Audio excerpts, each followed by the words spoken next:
Bonjour à toutes et à tous, soyez les bienvenus dans le Café de la Marine. Je suis ravie de retrouver la Cité de la Voile Éric Tabarly et mon complice Gilbert Dréan. Bonjour Gilbert. Bonjour Virginie, ravi également de te retrouver. Avec aujourd'hui un marin d'expérience dans ce café, arrivé en Bretagne avec son baluchon il y a plus de 20 ans. Ceci dit, a disputé 6 tours du monde en course et de nombreuses traversées de l'Atlantique.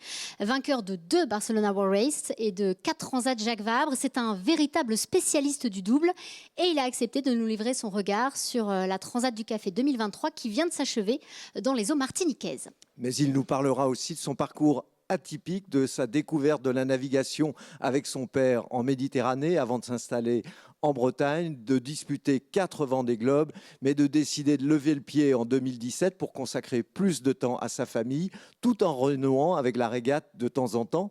Vainqueur de la dernière route du Rhum en catégorie mono, ce passionné insatiable de mer, de compétition, de voile est aussi un gentleman skipper, comme le surnomment tous ses pairs. Jean-Pierre Dick est avec nous. Bonjour Jean-Pierre. Merci, bonjour. Bonjour Jean-Pierre, quel plaisir de te retrouver dans ce café. C'est un peu plus rare de te voir sur les pontons dernièrement. Qu'est-ce que tu deviens? À quoi ressemble ta nouvelle vie?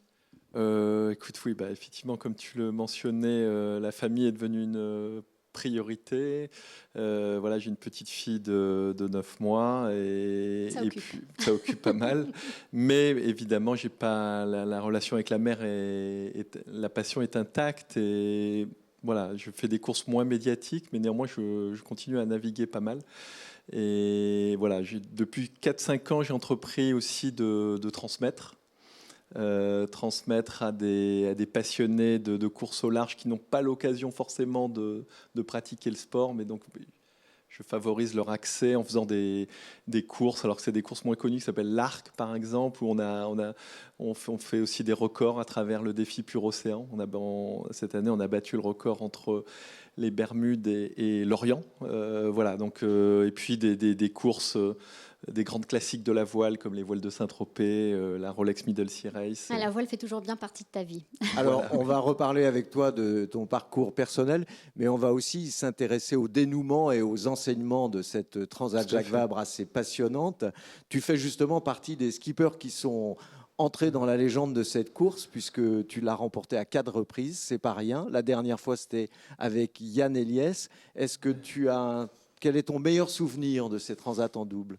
Le souvenir le plus exceptionnel pour moi, c'est la première victoire avec Loïc. Avec Perron, avec Nicolas Bivin, pardon. Effectivement, elle avait une saveur particulière parce qu'on arrivait vraiment de rien du tout. J'étais reconnu en tant que régatier, mais pas du tout en tant que coureur au large. Oui, c'était un pied de nez à l'establishment. Et donc c'est vrai que c'était un peu...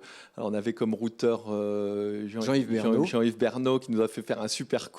Avec le routage qui était autorisé à l'époque. Avec le routage qui était autorisé. Et puis, j'avais tout de même un super bateau. Le pari qui a été un pari gagnant, c'était de choisir Bruce Farr. En Nouvelle-Zélande. En Nouvelle-Zélande, on avait construit ce bateau et donc on est arrivé avec un... Alors moi, je manquais un peu d'expérience en tant que coureur au large, puisque mon but, c'était de participer à mon premier Vendée. Oui. Voilà, ça, en tout cas, cette course, elle m'a aidé à trouver d'autres sponsors. J'avais le sponsor un peu de l'entreprise familiale Virbac. J'avais besoin d'un autre sponsor à ses côtés. C'est là où on a réussi à trouver Paprec. Accompagné après toute ta carrière. Qui m'a accompagné quasiment 15 ans. Et donc, c'était un moment fort parce que c'était un moment, de basculement. J'avais déjà basculé en choisissant finalement de choisir cette vie de marin. Mais là, je percevais que je touchais du doigt, que je passais dans un autre... Oui, parce que tu venais du Tour de France à la voile, où tu avais brillé d'ailleurs comme régatier. Mais justement, ça veut dire que cette Transat Jacques Vabre, elle occupe une place à part dans ta carrière et dans ton cœur. Oui, c'est vrai que autant sur le Vendée Globe, j'ai toujours un petit peu manqué de réussite ou voilà, à un moment j'étais vous êtes dans des galères. C'est vrai que la Transat Jacques Vabre, j'ai toujours eu les portes qui s'ouvraient, beaucoup d'énergie, les étoiles s'alignaient assez vite. Bon, il y a eu malgré tout un ou deux abandons, mais globalement, c'est vrai que ça s'est bien passé. Et là, on revoit les images de ta victoire avec Yann Eliès, très belle victoire avec Yann. Ouais, c'était aussi un beau moment. Bon, toutes mes victoires ont une place, effectivement. Il y en a une avec Loïc Perron, une avec Jérémy Bayou. Un moment fort aussi, ça a été lorsqu'on gagne avec Loïc, c'était Bilou et Hélène MacArthur, les seconds. Hélène était un peu vexée. Et donc, je ne sais pas, il faudrait qu'on retrouve les images de la conférence de presse. Ça a été aussi un gros moment pour moi parce que là, voilà, bon, c'était quelque part là vraiment une. Mettre aussi des grands noms de la voile dans ton sillage, ouais, c'était pas rien. C'est cette position à côté d'Hélène MacArthur, Roland Jourdain et Loïc Perron. C'était une position de choix tout de même. Et bien justement, on rappelle, tu as quand même un parcours atypique, vétérinaire de formation, diplômé de l'école d'HEC. Tu n'étais pas de ce sérail-là, tu l'as expliqué. Voilà, tu as débarqué dans cet univers. Tu as navigué avec les plus grands et qui n'ont pas manqué de louer ta pugnacité, ton talent aussi, à l'image de Loïc Perron qui a dit de toi, à bord, Jean-Pierre est un monstre, il ne lâche jamais rien. C'était ces mots-là de Loïc et des autres, c'était important, les mots de ces pères-là, de ces grands marins. Oui, tout à fait. Non, c'était important qui voit quelque part le travail que je pouvais faire, la façon de voir les choses, qui était peut-être un peu différente. Moi, je venais un peu plus de l'entreprise, parce que j'avais travaillé 10 ans en entreprise. Donc, c'était une vision peut-être un peu différente qu'un Loïc, très, très instinctif. Moi, j'avais côté un peu plus rationnel. Voilà, mais bon. Et finalement, les deux, on s'est retrouvés sur plein de points. Un moment important, ça a été aussi la reconnaissance de marin de l'année. 2011, voilà, 2011 suite à ta victoire. Ouais. Bon, finalement, c'est un peu la reconnaissance des pairs, voilà, de dire voilà, il y a eu de très belles années 2010-2011 et avec des victoires effectivement sur la Barcelona World Race, des victoires sur la Jacques Vabre et j'avais un bateau à la pointe sur ce départ de Vendée Globe 2013. C'était quelle année? 2012-2013. 2013. Oui. Et c'est vrai que là, j'ai un peu manché le coche, j'ai perdu ma quille. Tu as manqué de réussite sur le Vendée. Voilà, en fait, tu l'avais ramené, ce qui n'était pas une mince performance. Ouais, mais bon, ça a été un moment fort, final, qui a été bien médiatisé, mais qui...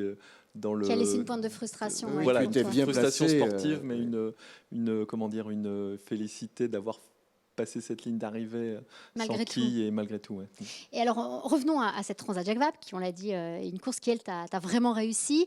Comment tu as vécu cette édition 2023 ? Est-ce que déjà, tu avais peut-être un bateau ou un binôme coup de cœur ? Je pense à Violette d'Orange, parce que je crois que c'est toi qui lui as donné la passion du large. Un petit peu, ouais, alors je ne sais pas quelle est l'histoire exactement, mais c'est vrai que je connais son père, puisque son père avait tôt. Pote de promo, il était dans ma promotion, et très vite, on a fait du bateau avec Arnaud, effectivement sur le bateau familial et si je peut-être pu donner un brin de passion à Arnaud qu'il a transmis à ses enfants. Elle dit avoir vécu un départ de Vendée Globe à 6 ans dans le cockpit juste avant de devoir descendre. Ouais. Alors Violette a un frère qui s'appelle Charles qui est aussi un très très bon navigant.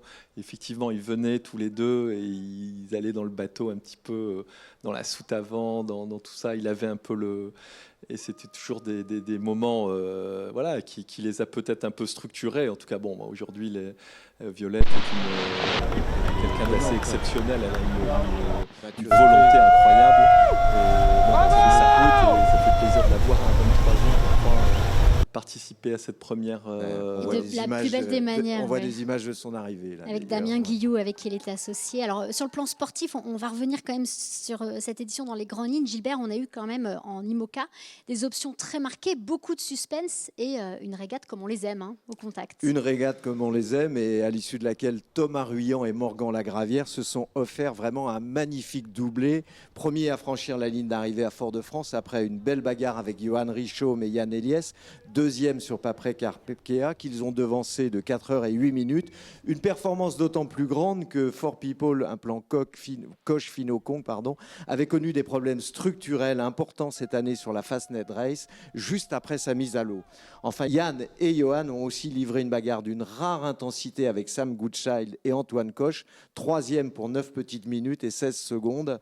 Sur Force the Planet, l'ancien bateau de Thomas Ruyant, vainqueur en 2021 et avec lequel aussi Thomas avait remporté la dernière route du Rhum. Jean-Pierre, tu as suivi ça. Oui. Quel est ton regard sur cette régate au contact ? Les bateaux ont franchi on franchit un cap quelque part. On voit aussi la régularité de la vitesse au portant. Nous, la génération des premiers foilers, on avait du mal à vraiment foiler au portant de façon constante, notamment les bateaux plantés un petit peu. Alors, est-ce qu'on mettait le spi, est-ce qu'on mettait des Jennaker? On avait plus de mal. Là, on voit des vitesses très stables, très longtemps. Des bateaux très qui sont, de ce que j'en ai vu, des étraves plus spatulées finalement. ouais, qui leur les permettent de étraves, mieux passer la mer, les ouais. architectes ont, voilà, entre les architectes, les sportifs, finalement, on arrive à trouver un meilleur réglage, parce que c'est vrai que lorsqu'on est parti, les premiers foilers, les premiers foilers, finalement, ça a été le Vendée Globe 2016-2017, et voilà, ce réglage-là n'était pas trouvé, même le suivant, puisque les sportifs sont revenus en disant il faut qu'on fasse des nouveaux bateaux, on ne peut pas continuer à naviguer comme ça dans les mers du Sud. Donc là, peut-être qu'on arrive à quelque chose de plus cohérent. On le verra sur le prochain Tour du Monde. Vendée Globe, oui. C'est ça qui va être un peu le juge de paix. Et ça va être passionnant, en tout cas. Là, il y avait vraiment du match et de la concurrence, hein, c'est très homogène. Qu'est-ce qui, selon toi, a fait la différence pour Thomas et Morgan, qui forment un binôme de choc et puis très complémentaire? Comme dans tout sport de haut niveau, à ce niveau-là, ce sont les tout petits détails qui font la différence. Comment dire, le couple Ruyant-Lagravière est très complet. L'extrême finesse de réglage d'un Morgan, qui est même qui était reconnu beaucoup à la barre, hein, Thomas l'a dit. Pour faire aller les bateaux très vite. Et puis Thomas, il a une certaine classe, je trouve, dans la gestion de son projet, dans la toujours agréable, voilà, il entraîne les gens finalement. Son sponsor, c'est un cas unique dans le monde de la voile finalement, où c'est une toute petite entreprise qui arrive à mettre 2 bateaux sur l'eau en n'y mettant même pas le nom de son entreprise. C'est tout de même assez particulier, et en tout cas on peut féliciter cette initiative. Et Thomas, du coup, il a coché toutes les cases, parce que Transat Jacques Vabre, puis Route du Rhum, puis Transat Jacques Vabre. Ce sera un sérieux concurrent pour le Vendée Globe. Tu dis, Jean-Pierre, qu'il faut faire corps avec son co-skipper, hein, que tu aimes d'ailleurs, aller chercher la complémentarité d'un co-skipper. Il y a une vraie complicité au-delà de leur talent, et une vraie amitié, on peut vraiment employer le mot, entre Thomas et Morgan. Toi, tu connais bien Yann aussi, pour avoir donc remporté la Transat Jacques Vabre 2017 avec lui, aussi pour avoir fait une passation, hein, tu lui as donné ton ancien bateau. Quelles sont ses qualités? Il a fait un super travail aussi avec Johan Richomme, hein. Oui, c'est vrai qu'ils ont fait un bon duo. Yann, c'est l'expérience quelque part. C'est ça qu'a choisi Johan avec Yann. Ils sont et aussi la connaissance d'Elimoca, maintenant ça fait un certain nombre d'années qu'il suit le. Donc il a apporté beaucoup sur Paprec Arkea. Oui. Il a apporté, après Johan demeure exceptionnel dans sa capacité de développer les bateaux. On va le voir un peu sur la course retour, mais moi, ce que j'ai vu sur la route du Rhum, alors qu'il m'a passé au près avec mon 54 pieds, ils étaient avec son 40 pieds, j'étais assez ébahi par la capacité à développer des bateaux rapidement, et voilà. C'est un nouveau venu dans la classe IMOCA, et il fait déjà partie des cadors aussi. Hein, oui, des tout à favoris, fait. Alors Virginie, comme l'a dit tout à l'heure Jean-Pierre, il faut souligner le carton plein de l'équipe TR Racing, hein, avec Force the Planet et puis Force the People, avec 2 bateaux. C'est vraiment une jolie récompense pour une écurie basée à Lorient, et surtout aussi Antoine Coche, qui a marqué un peu de son empreinte cette Transat, puisqu'il est architecte et coureur, aussi discret que talentueux, parce qu'il ne faut pas oublier que Paprec Arkea, c'est aussi un quasi-sistership du bateau de Thomas. C'est un carton plein. Jean-Pierre, tu étais à la piscine avec Antoine. J'imagine qu'il est quand même c'est un architecte heureux là, et un navigateur heureux. Oui, c'est un évident. Après, ça faisait des années, puisque moi j'ai construit un bateau avec lui lorsqu'on a construit un sistership avec Gitana. Ça faisait des années qu'il disait, qu'il poussait les architectes un peu dans ses retranchements, que ce soit VPLP, que ce soit Guillaume Verdier. Il avait sa vision. Antoine avait sa vision. Et à chaque fois, il acceptait finalement le travail des architectes, mais il avait un petit, une envie finalement derrière la tête, en disant on n'est pas allé assez loin là-dedans. C'est la vision du navigateur aussi, puisque c'est un excellent navigant, il vient de le prouver. Oui, mais aussi la vision de l'architecte naval. Donc bon, quelque part, moi, j'applaudis cette démarche, puisque finalement, il s'est jeté dans le bain. Et Là, ça aujourd'hui, on paye, voit, clairement. c'est tout de même impressionnant ce qu'ils ont réalisé en ce peu de temps. Il y a une innovation architecturale apparemment dans ce bateau. Et bon, ben, voilà, comme ces dernières années, il y a eu des bateaux phares, il y a eu des vraies innovations architecturales. Ben, celui-là, Ouais, il apparemment, se démarque en tout cas, visiblement. les deux derniers semblent en faire partie. Ouais. Alors simplement pour revenir sur le double et la complémentarité, pour revenir un peu sur ta personnalité, Jean-Pierre, tes coéquipiers ont loué toutes tes qualités et tu as toujours reconnu aussi être un petit peu bordélique, un peu perché. Qu'est-ce que tu allais chercher C'est pas justement possible. chez les co-skippers? Est-ce que c'était de la rigueur? Est-ce que c'était du pragmatisme? Toi qui es plutôt rêveur, qu'est-ce que... Oui, c'est pas forcément du bordélisme, je dirais, mais oui, je suis un peu dans mon nuage, mais très concentré sur mon objectif et très concentré un peu sur la façon d'y arriver.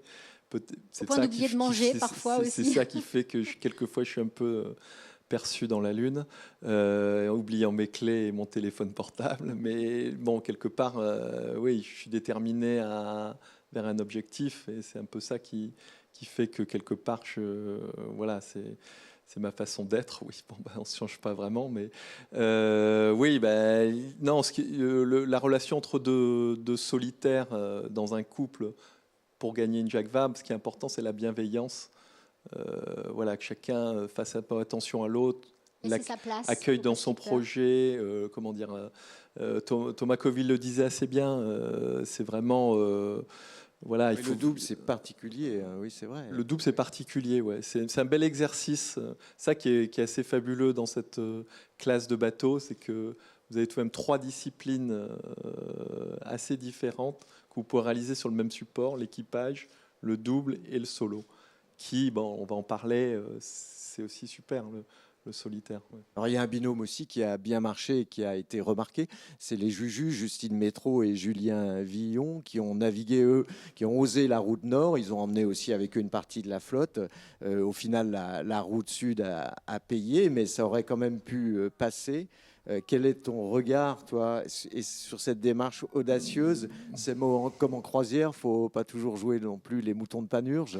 Ouais, c'était une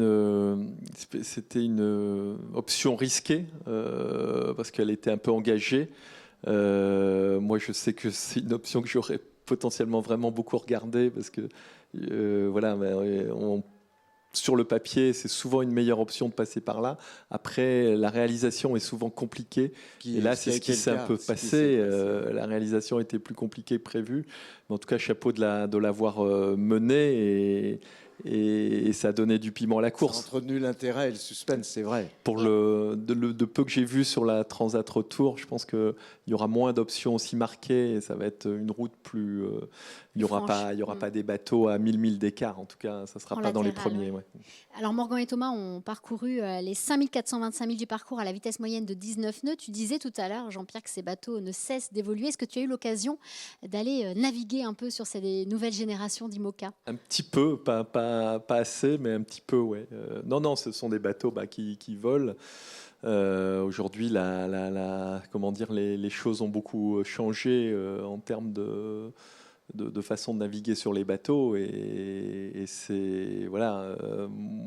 Alors j'avais conçu une petite série de catamarans volants avec les foilers qui s'appelait l'ETF 26. Bon, maintenant j'ai vendu cette activité, mais ça m'a permis. Aujourd'hui, les choses ont complètement évolué. C'est vraiment sympa de vivre cette époque, cette épopée, qui a été amenée par la Coupe de l'Amérique, certes, il y a quelques années, mais maintenant, on est en train de mettre l'équation au large, que ce soit les ultimes, les IMOCA, et c'est fabuleux. Oui. Et même sur les classes 40, quelques mots justement des classes 40 avec une course qui s'est jouée en 2 temps. Il y a eu une première escale à Lorient et puis ensuite dans la traversée de l'Atlantique, là aussi des options très marquées. Et une fois encore, c'est la route sud qui a payé, qui a permis de l'emporter avec parmi les grands favoris, Ambrogio Beccaria et le Français Nicolas Andrieux qui signent une victoire incontestable à Fort-de-France. Ils avaient déjà gagné l'étape courte vers Lorient. Le binôme d'Alagrande Pirelli s'impose au général devant Achille Achille Nebou et Gilda Mahé. Et c'est Alberto Bona et Pablo Santourde del Arco qui prennent la 3e place dans cette catégorie des classes 40. Oui, Ambrogio qui était déjà vainqueur de la Mini Transat en série en 2021, qui a ensuite fait 2e derrière Johan Richomme de la Route du Rhum en classe 40. Il confirme tout son talent sur un bateau très polyvalent, construit en Italie, sur un plan aussi d'un architecte italien, Gianluca Guelfi. C'était un pari osé, audacieux. Ambrogio, qui est basé à Lorient depuis plusieurs années, il est source d'inspiration aussi pour vraiment d'autres Italiens qui arrivent sur le circuit de la course au large. On va revenir, Jean-Pierre, à tes années Vendée Globe et notamment à cette décision que tu avais prise après 4 Vendée Globe et 2 Barcelona World Race d'arrêter, en tout cas de lever le pied sur ta carrière. Ces 6 tours de monde, on le sait, ont profondément marqué ta vie. Hein. C'était une vraie passion, tu étais complètement accro. Ça n'a pas été simple d'arrêter finalement. Comment tu l'as vécu, cette transition avec le recul? Comment elle s'est faite? Oui, c'était bon. Il y a des moments difficiles, hein, comme tout. Forcément, c'est une passion. Voilà. Bon, très vite, ma vision, ça a été de passer le témoin, voilà, de transmettre ce que j'avais appris. Et encore maintenant, c'est une de mes motivations. Et voilà, je me suis tourné vers un bateau que j'avais conçu avec Guillaume Verdier, et voilà, je l'ai fait fonctionner. Et c'est un bateau qui s'appelle The Kid. Pour moi, dans mon langage, c'était l'année où est né mon fils, mais aussi l'année, c'était un petit IMOCA, l'enfant de l'IMOCA. Donc avec une quille pendulaire, des systèmes de matossage. Et donc j'ai amené des gens qui étaient des amateurs. Voilà, pendant 5 ans, à les faire toucher du doigt le bonheur de notre sport. Voilà, y a plein de gens qui, malheureusement, voilà, leur bureau, c'est un peu l'histoire de ma vie aussi, finalement, peuvent pas accéder à ça. Et pourquoi pas? Et donc, moi, dans mon projet, j'essaie de leur proposer, quelque part en 3 semaines, de vivre une expérience de course au large incroyable. Et donc, on a gagné quelques courses. L'arc, alors bien sûr, c'est pas médiatisé, mais on s'est défoncé. C'est des gens qui se battent. Et donc c'est sympa, sympa à vivre et à les stimuler dans leur acte sportif. Voilà. Et en même temps, tu as éprouvé aussi le besoin de revenir au solitaire. L'an passé, tu es venu sur cette route du Rhum avec ton JP 54 et course que tu avais quelque chose, une histoire à finir avec cette route du Rhum, ou envie aussi peut-être de prouver que tu étais capable de performer en solitaire.